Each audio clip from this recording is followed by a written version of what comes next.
Bonjour à tous, nous poursuivons avec la 6e Mishnah et la dernière Mishnah du 3e Pérec. Comme nous l'avons vu, nous lisons à la Torah, dans le Sefer Torah, Betzibour, dans la synagogue, tous les Shabbatot, tous les jours de Shabbat, aussi que le lundi et le jeudi et le Shabbat après-midi. Au moment des fêtes, il y a une lecture particulière, une lecture qui est en rapport avec la fête. La Mishnah poursuit, nous enseigne que Bechanouka, les jours de Hanouka, on lira Nessim, on lira la paracha des Nessim, c'est-à-dire des princes, des chefs de tribus qui avaient apporté des korbanot au moment de l'inauguration du Mishkan, puisqu'à Hanouka, il y avait aussi une inauguration du Mizbeach, après que les Yevanim avaient empêché les Bnei Israël d'accomplir les korbanot et avaient rendu impur le Beth Amikdash, donc c'est pour cela qu'on lit les Nessim. Bapurim, jour de Purim, on lit Vayavo Amalek, on lit la paracha de Amalek, puisque Haman est aussi descendant de Amalek. Beraché Chodashim, les jours de Rosh Chodesh, début du mois, ou Beraché Chodshechem, on lira la paracha Beraché Chodshechem, qui est donc la paracha de Rosh Chodesh, quels sont les sacrifices qu'on devait apporter au Beth Amikdash. Bema Hamadot, comme nous l'avons vu dans Masechet Ta'anit, les jours de Mahamadot, où les Bnei Israël étaient rassemblés pour prier afin que leurs korbanot, leurs sacrifices soient agréés.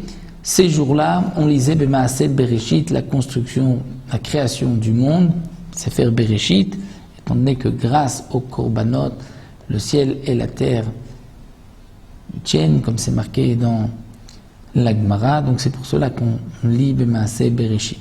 Betaniot, les jours de jeûne, on lit Berachot ou Klalot. C'est-à-dire on lit les bénédictions et les malédictions de Parashat Bechukotai, pour bien préciser que les malheurs arrivent à cause de la faute, afin que les Bnei Israël puissent faire Teshuvah et ainsi être sauvés, puisque les jours de jeûne, c'est en général lorsqu'il y a un malheur, Chas v'Shalom sur le clan d'Israël, s'il n'y a pas de pluie ou d'autres épidémies ou d'autres dangers. Donc on lit Bechukotai, les brachot et les klalot, afin de réveiller le peuple. En mafsikim beklalot, lorsqu'on lit les klalot, les malédictions, on ne s'interrompt pas. C'est-à-dire, une seule personne lit toutes les klalot. Et là, echat koret kulam, il y a une seule personne qui lit toutes les malédictions. Basheni ou bachamishi ou beshabbat bamidcha, le Tana reprend, le lundi et le jeudi et le Shabbat après-midi, korin kesidran, on lit l'ordre de la paracha de la semaine, ve'en olim laem min hacheshbon. Mais lorsqu'arrive Shabbat, on ne dira pas on a déjà lu une partie, on recommence depuis le début de la paracha chez Nehema. Donc comme c'est marqué, ce pasuk revient sur toute la Mishnah, c'est marqué Vaïdaber Moshe et Moadé Hashem el Bnei Israël. Moshe Rabbeinu a dit les fêtes d'Hashem au Bnei Israël. De là on apprend mitzvatam shukorim kol echad vechad bizmano. La mitzvah, c'est de lire kol echad vechad bizmano, c'est-à-dire chaque paracha en son temps.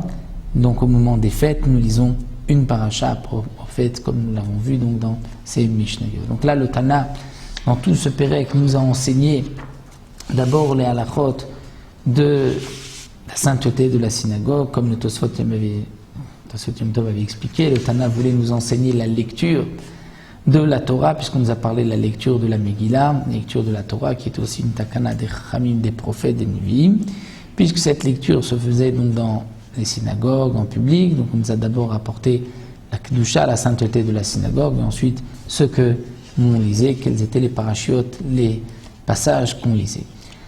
On se retrouvera dans le 4e Pérec, où là le Tana reprendra les halachot de la Megillah, mais aussi de la lecture de la Torah et aussi du Navi, des prophètes, et comme nous verrons aussi les dinim du Minyan, des 10 personnes. Ça, nous laisserons pour le 4e Pérec, Bezrat Hashem.